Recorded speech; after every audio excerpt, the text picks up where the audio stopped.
Welcome to your deep dive. Today we're going to be looking at sticky ideas. You know those concepts that just stick in your brain? And we'll be using the book Made to Stick. Made to stick. Yeah. Why some ideas survive and others die. Yeah, exactly. By yeah. Chip and Dan Heath. Chip and Dan Heath, they've got this fascinating framework Okay. called 6CS. Ooh, I love a good acronym. It's an acronym. So tell me, what does the CCS stand for? And how can we use it more, how can we use these principles Yeah. to finally convince our friends to try that new Ethiopian restaurant? Right. So the first S stands for simplicity. Okay. And that means it's about boiling your idea down to its absolute core. Okay. What the authors call finding the commander's intent. Okay. Imagine you're a general and you're sending a crucial message Right. to your troops. What's the one sentence that they absolutely need to remember? So it's about ruthless prioritization. Exactly. Like Bill Clinton's 1992 campaign slogan, "It's the economy, stupid." Oh, that's a great... Super simple. Simple, direct, and it's stuck with voters. It worked. And that core message needs to inform every decision and action that you make. Oh. So take Southwest Airlines. Uh-huh. Their core idea is the low-fare airline. Right. Everything they do, even refusing to offer certain amenities, Yeah. reinforces that simple, powerful idea. That makes sense. Yeah. So how do we move from this core message Okay. to something that grabs people's attention? Okay. That's where unexpectedness comes in, right? Yeah. The second principle is all about breaking people's guessing machines. It's like a magician's trick. Okay. They violate your expectations and suddenly you're hooked. Like those Nordy stories about Nordstrom employees going above and beyond for their customers. You wouldn't expect that from a department store, so it makes them stand out. Precisely. Those stories are unexpected, but they're also perfectly aligned Right. with Nordstrom's core value of exceptional customer service. Yeah. But here's a question for you. Do you think those stories would be as effective if everyone knew about them in advance? That's a really interesting point. Would they still be unexpected? It makes me think about how surprise fades over time. Yeah. How do you maintain that element of unexpectedness over the long haul? Well, think about how mysteries work. Okay. They keep you guessing constantly, revealing new clues and twists that challenge your assumptions. Right. It's about creating what the authors call a knowledge gap, something your audience doesn't know, but suddenly wants to find out. It's like those cliffhanger endings in TV shows that keep you coming back for more. Exactly. Okay, so we've grabbed attention with unexpectedness. Right. But how do we make sure the idea itself is clear and memorable? Okay, so that's where concreteness comes in. Okay. Our brains are wired to remember things that are tangible, things we can easily visualize. Yes. Abstract concepts, on the other hand, they tend to just slip through the cracks. It's like the difference between saying we need to improve efficiency versus imagine being able to process twice as many orders in the same amount of time. You're painting a picture. Yeah. And that makes it much easier to grasp. Exactly. And the authors highlight the power of sensory language. Absolutely. Think about those proverbs that have been passed down for generations. Yes. A bird in the hand is worth two in the bush. Right. You can immediately picture it. You can see it. That's the power of concreteness. That's the power of concreteness. So we've got a simple, unexpected, and concrete idea. Okay. But how do we make sure people actually believe it? Especially in today's world of misinformation. Yeah, that's where credibility comes in. Right. It's about providing evidence and support that makes your message believable and trustworthy. In a world full of dubious claims, you need something more than just your word to back it up. Absolutely. The authors talk about Right. using vivid details, making statistics accessible, and finding examples that pass what they call the Sinatra test. The Sinatra test. Now I'm really intrigued. Tell me more about that. Right. So it's based on this idea that if something can make it in the toughest environment, it can make it anywhere. Okay. Think about the song New York, New York. If I can make it there, I can make it anywhere. Right. So the authors use an example of a company called Safe Express Okay. that delivers Bollywood movies and exam papers in India, Wow. a chaotic and challenging environment. If they can get those high-stakes deliveries right, Oh, yeah. they can handle anything. Exactly. It's a much stronger argument Right. than just saying we have a 99% on-time delivery rate. For sure. It's about showcasing your idea's strength Yeah. by proving it can succeed in the most demanding situations. I'm starting to see how all of these principles work together. Uh-huh. Simplicity focuses the message. Unexpectedness grabs attention. Yes. Concreteness makes it memorable. Keep going. then credibility provides that proof to back it up. You're getting it. Okay, this is fascinating. Yeah. But we've only covered 4 of the 6 Odes principles. What's next? Welcome back to your deep dive into Made to Stick. Okay. Before we move on to the next principle, let's revisit that idea of credibility for a moment. Okay. We were talking about the Sinatra test, Right. which focuses on proving yourself in the toughest environments. Right? But there are other ways to establish credibility too, right? Right. You mentioned making statistics accessible. Yes. But isn't that a bit of a paradox? Uh-huh. I mean, statistics are often used to, like, add weight to an argument. Yeah. But they can also be kind of dry and difficult to grasp. Absolutely. That's why it's so crucial to present those statistics Okay. in a way that makes them meaningful and relatable. Okay. Instead of just throwing out a bunch of numbers, Right. try connecting them to something familiar. So, like, instead of saying this product is 99.9% effective, you could say you're more likely to get struck by lightning Yes. than to experience a failure with this product. Exactly. Yeah. That's a much more vivid and memorable way to convey that same information. Right. The authors use this fascinating example to illustrate this point. Right. They compare the destructive power of a nuclear warhead to the energy released by a single BB pellet. Wait, they compare a nuclear warhead to a BB pellet? That's mind-blowing. Yeah. How does that even work? Well, they point out that a single nuclear warhead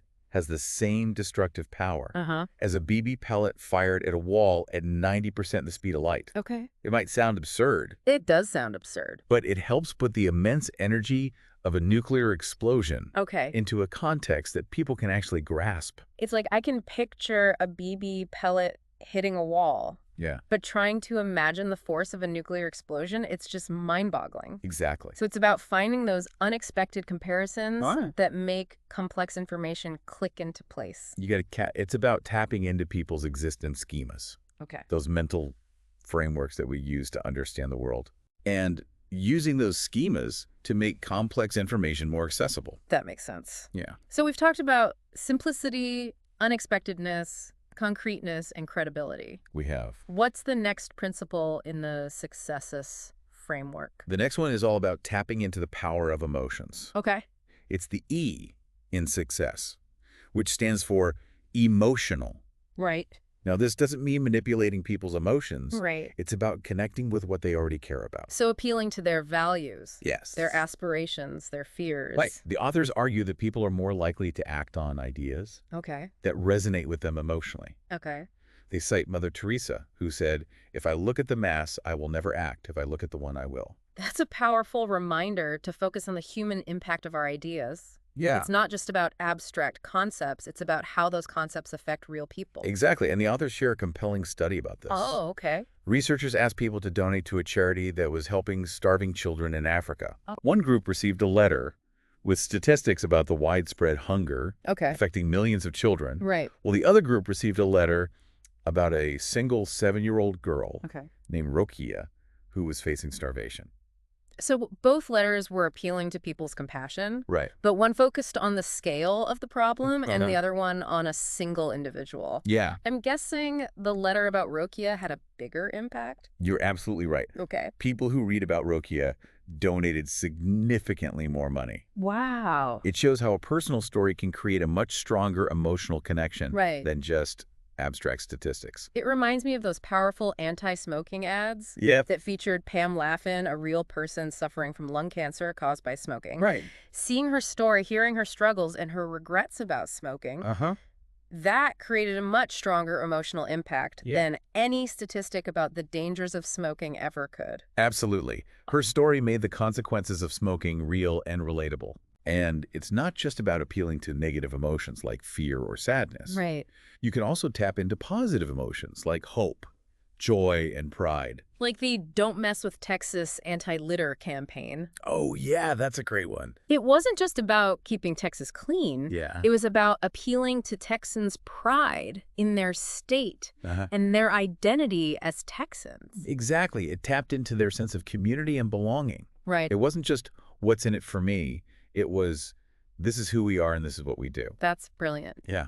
So when crafting a sticky idea, we need to think about the emotional core. Yes. What will resonate with people on a gut level and inspire them to care. Now remember Maslow's hierarchy of needs. Yes. The authors warn against spending too much time in what they call Maslow's basement, Okay. focusing solely on basic needs like security and belonging. So we need to aim higher towards self-actualization and transcendence. Exactly.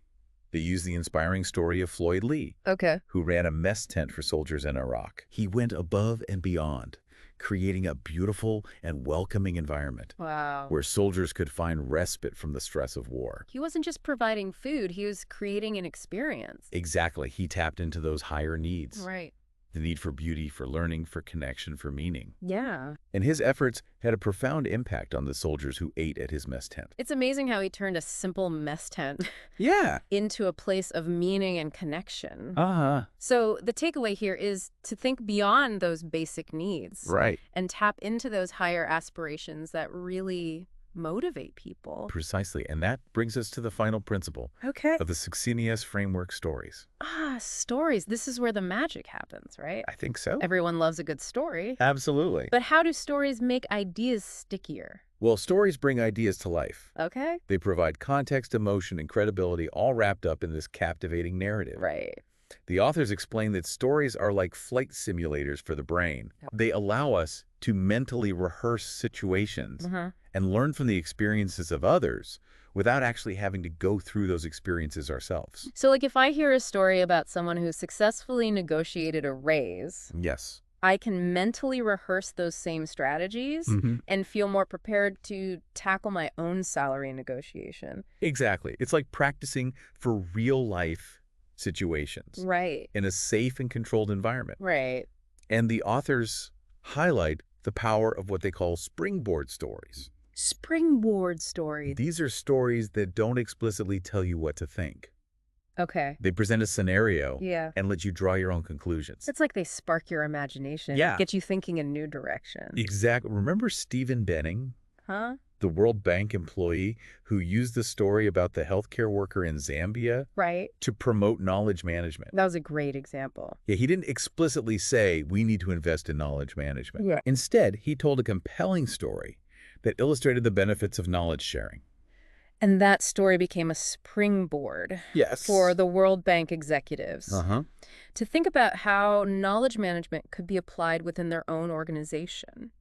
It's the power of showing, not telling. I'm seeing how powerful stories can be, but finding the right story can be a challenge. Yeah, that's true. But the authors offer some helpful advice. They suggest paying attention to the stories that people are already telling, what they call spotting stories. You might be surprised by the insights and inspiration you can find in those everyday conversations. So like those water cooler chats or those anecdotes people share in meetings? Exactly. Those could be potential gold mines for sticky ideas. It's about being aware of the stories around us and recognizing their potential to communicate a message. And once you've spotted a good story, the key is to tell it in a way that's engaging and relevant to your audience. So keeping it simple, highlighting the unexpected elements, using concrete details, and making sure it connects back to the core idea you want to convey. It's about crafting the story in a way that makes it stick. And of course, testing it out. To make sure it resonates with your audience. That's a great point. We need to make sure our stories are actually landing the way we intended. Exactly. So how do we know if our ideas, stories, or otherwise are actually sticking?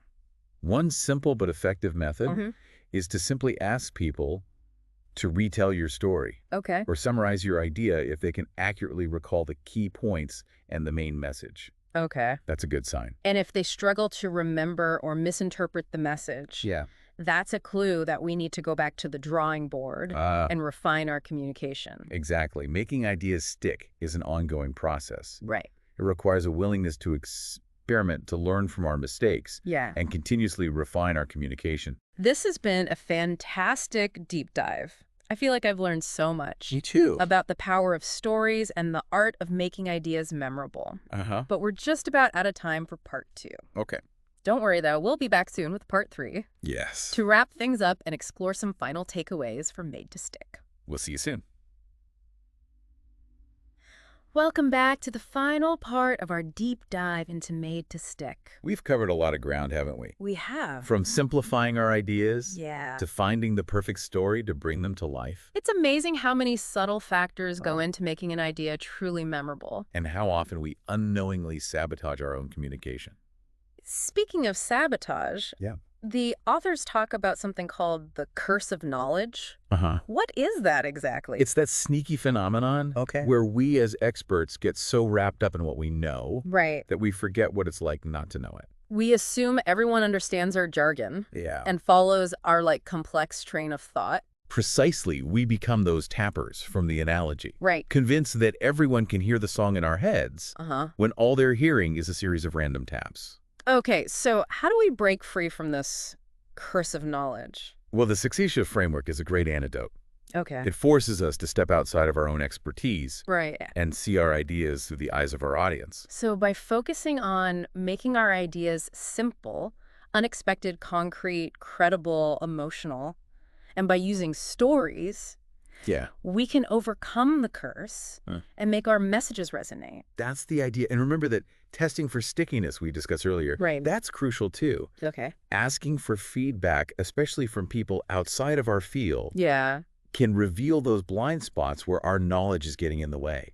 It's like having a fresh set of ears. Listen for those moments where the song in our head isn't translating into a clear melody for others. Exactly. It's about recognizing that effective communication is a two-way street. We need to be both confident in our expertise and humble enough to adjust our approach when needed. This whole idea of testing for stickiness reminds me of something we haven't touched on yet. Right. The practical application of these principles. Okay. It all sounds great in theory, but how do we actually put this Success framework into practice? That's a great question, and the authors provide a really handy tool for that. Okay. They call it the Success checklist. Oh, a checklist. It's a series of questions that guide you through each principle, helping you assess the stickiness of your idea. So, for simplicity, it would ask something like, can you state your core message in a single clear sentence? You got it. And for unexpectedness, it might ask, okay. Does your idea challenge common assumptions? And for concreteness, maybe something like? Yeah. Can you describe your idea using sensory language that people can easily visualize? Precisely. The checklist helps you pinpoint areas where you might need to tweak your message to make it stickier. That's incredibly helpful. Yeah. It's like having a roadmap for making your ideas unforgettable. I like that.